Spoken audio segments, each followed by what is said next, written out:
of ironic, isn't it? I'm saying that if you chase outer peace on an external level, sooner or later that's going to give you inner peace. Why? It's not because you're going to find inner peace out here. You know why? You know what happens?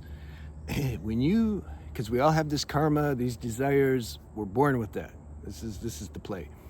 And we can't help it but think that things out here are going to give us something. We can intellectualize and say, no, I know it won't, but yeah, on some level we think it's going to do something, whether that be money or relationships or fame or whatever.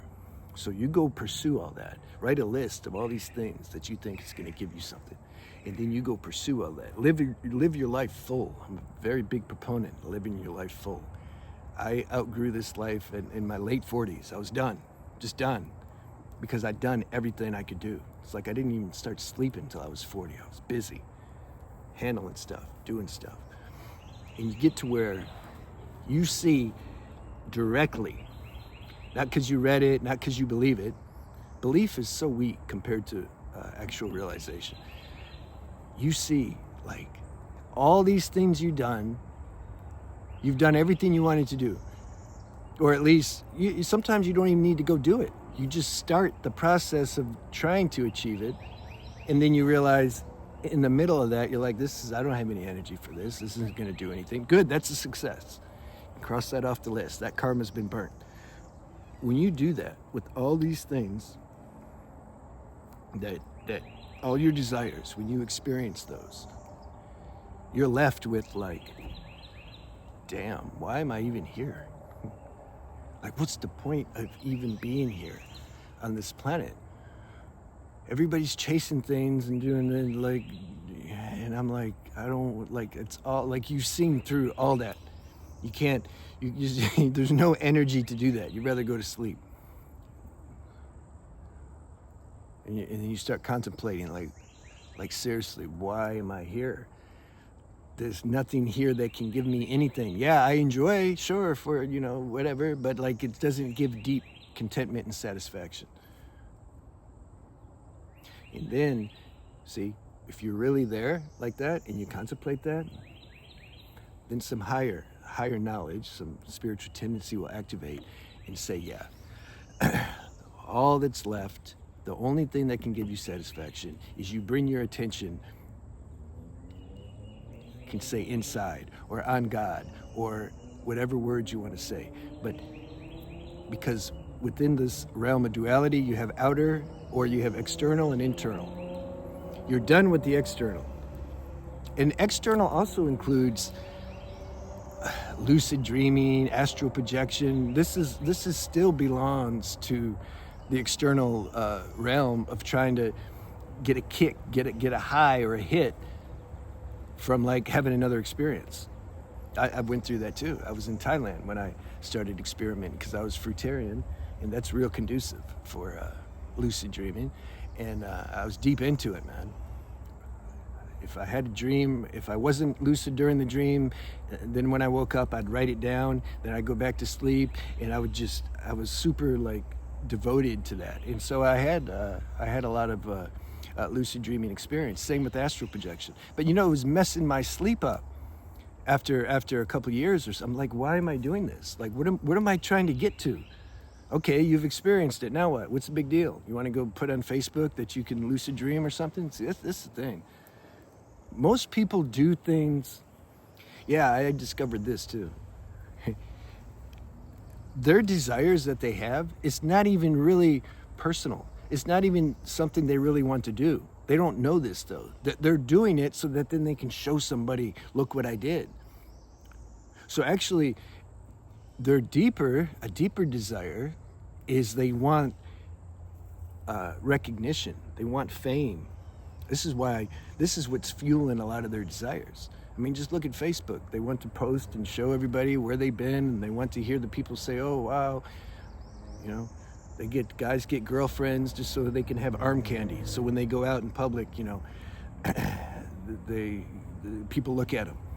I made that video, like, people are dying to be seen and heard. I touch on that a little bit. I remember I was in Thailand The guy had to be late 70s, at least. He couldn't walk even. He had two young Thai girls. They were probably in their 20s. One on each side helping him like walk on the beach. And he looked happy. He was like, yeah, look at this. I remember I was watching, I was like having fun watching that. Because his mind told him that like people think he's cool. Yeah, they don't know that he paid. No, they love me for my heart. Yeah, right. All right, did I digress? And then you know what happens? A lot of times these people kill themselves because they OD on Viagra, and then the girls toss them out of off the balcony in the hotel because they don't want the cop. They think that the cops are going to blame them. If they call the cops, say, "Look, he had a heart attack," the cops will be like, "No, you killed him," because the law is funny over there. So then the girls will toss him over the balcony and make it look like suicide. All right. I think I did digress on that point, but that's some good stuff. So desires and stuff. When you become free of this need, those are deep-rooted vasanas or tendencies, desires. The need for fame, approval, recognition. This is why people want money. This bleeds into everything. Relationships just bleeds into everything. The job you have. Oh, I'm going to be a doctor. Yeah. Get to tell people I'm a doctor, and then they say, "Oh, wow, really?" There's people who will go to medical, spend 8-10 years, and that would kill me, in college, so they can get a degree, so that then they're known as a doctor, so they can write doctor in their name. You see how deep this drive is, but like how many people look at that, you know? Or they go all over the world, spend all this money and time and energy sightseeing so they can take a bunch of pictures. I don't have any pictures from anywhere I've been. I've lived in over 20 countries. Because like, why? I had a reason for going. I was trying to heal something that couldn't be healed. I talk about that in my autobiography of a Human book, if you're interested. Website link is, you'll see it, video description. So, how to overcome such deep-rooted desires? Go do them. You go do them. That's how I did it. I went and did them. And then I had enough honest introspection. And don't do drugs. If you have doing drugs, you can't look at anything. You just continue to be a robot. That dulls your consciousness. You like miss all the lessons. So live a clean lifestyle habit, have a clean lifestyle, and then go do all these things. And then you'll soberly analyze what's going on and see through all this delusion. You'll see, damn, I did this and I did that, and this didn't do anything, and damn, that also didn't do anything, and this doesn't do anything. And then you'll taste the experience. Okay, I also had that was very deep rooted in me, this recognition. This is deeply rooted in everybody. It's just most don't know it. They want this recognition. I got some of that when I was an actor. And then I got some more of that when I used to speak. I would speak at conventions sometimes, meetings, and prisons, and just everywhere. Okay. And then I could see the effect I had when I would speak on certain people. Like people who, they would dismiss me when I first walked in because they'd size me up on superficial level and think, like a lot of people on the YouTube also. I'm used to it, no problem, I understand, I like it. So, but then once I'd start talking and they listen, because they had to listen, they were forced to be in that room, like they had to listen. Then they would start waking up. I could see they get activated. And I saw that a lot. So you can, that's recognition. I was eating that up on a certain level. I was like, I'm worthy. That's the thing, see? We have this lack of worth. People carry that around. We're not worthy enough. And so then unconsciously we're looking for worth from recognition from this world and people, and it will never work. And that's my point. This is what you come to see at some point. So I gave 2 examples of how I experienced some pretty strong recognition. But you know what when I really experienced it, like on a I don't think I could have experienced it any more intense, any more. I think it's the same as being a Hollywood star or a pro athlete, is when I went to some of these other countries some decades ago, and I would go to these villages or these areas where, because not a lot of people were traveling back then, and you know, I was 20s and blonde hair and blue eyes and mad stupid games, right? And then so I would show up there, and it was insane, man. It was insane. They just wow. Especially the girls. I like the girls to look at me. I don't want the guys to look at me, but the girls, I like that, because I grew up with the lack of a deficit of female energy. I didn't get that from the family. So, you know what that did? This is the experience of how this was transcended. It took a while though. It made me more restless, more anxious, more crazy. I wanted more. This planet is not even enough. I have to go to Mars now. Or Venus. Yeah, better Venus. I need to get their attention too. You see, it was never enough. And then I looked at some of those engagements, speaking engagements. It didn't matter if there's 10 people or 100 people or 1,000 people revering you. It's the same feeling. It's the same thing. Or 1 million people. What difference does it make? It's the same thing. Once you taste this recognition in whatever form that takes for you in your life, analyze and look at it. Is it liberation, or does it make you more restless? Are you still chasing it more? Do you find yourself unconsciously, because we're conditioned to, is this what is driving you in things you do in your life? Is you're somehow like, why are you doing what you're doing? Whatever it is. Why do you have the goals that you have? Why are you trying to be an athlete? Why are you trying to go to school to be whatever you're going to be? Like, why are you doing these things? Examine your motives and see, like, what's going on here? Why am I doing this stuff? That can liberate you. I feel like there's two destinies. Well, duality, right? You have like some personal human destiny, and that could be to go make it in the world doing something, whatever. You work really hard, you go to school, you get that career, and okay. But then you have universal destiny. That's what gets revealed when you give up your personal ambitions and desires and chasing things out in the world. But how do you give it up? By going to chase everything out in the world. That's what I started to say at the beginning of the video. You go chase all that stuff. And then the giving up is organic, it's automatic. You don't give it up because, like, you read somewhere or somebody told you that you need to give that up so that then you can really feel peace. That doesn't work.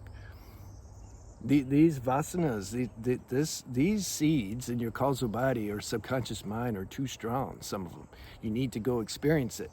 That's why a lot of these ashrams, I remember I was in the SRF ashram in my 20s in Escondido, California. And there would be people who would apply, or people who were there and say, okay, I'm ready to give my whole life up and just be a monk. And they would go in front of the monastic board. They're like, no, man, you're not ready.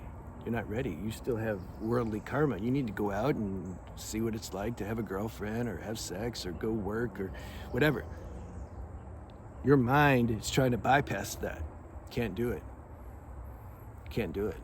I tried to too. I was like, get me out of Hollywood. This is a crazy place. I don't want to be an actor anymore.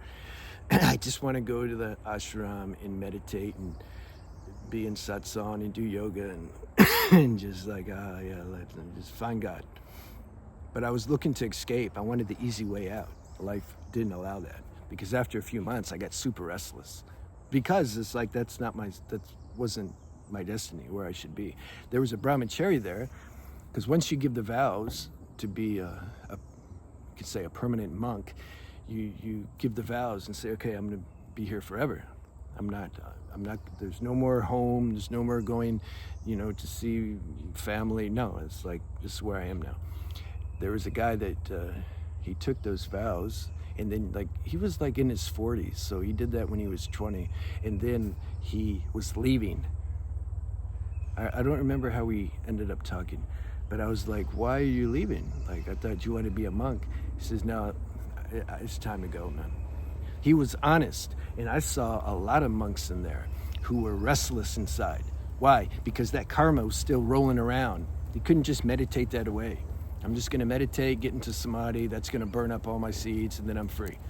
I've never seen that. The ascetic type teachings like to say that. I guess maybe if you belong, yeah, it's possible. But for this time and age, which what we're talking about, this modern time and age, it's not the case for the majority of people. We have to burn this karma up via experience. When that gets burnt up, then automatically you give this life up. You don't even say you give it up, you just give it up. What does it mean, give it up? Your attention's no longer so much tuned on external world. You do what you have to do. You go to the store and you get your food, or you take care of your mom, or you do whatever you got to do. But there's no more ambitions and goals. And if you have a YouTube channel, you're not projecting well, I hope I get this such and such, amount of subscriber. You don't care. You do what you do, and that's what you do. Your attention is more now inside. How that looks is very individual. It's just, your attention's inside. What can I say? Something's just constantly self-remembering. You're somehow feeling this fusion with the source of your existence, which is really who you are anyway. This human puppet show that is not who we are. It's some clothes the consciousness put on. No different than if you did a play or something at a theater, and you take your clothes off and then you're back who you are. This same thing. When we leave this planet, we're back who we are. It's just we wear these clothes for a while, So I hope you got something from that.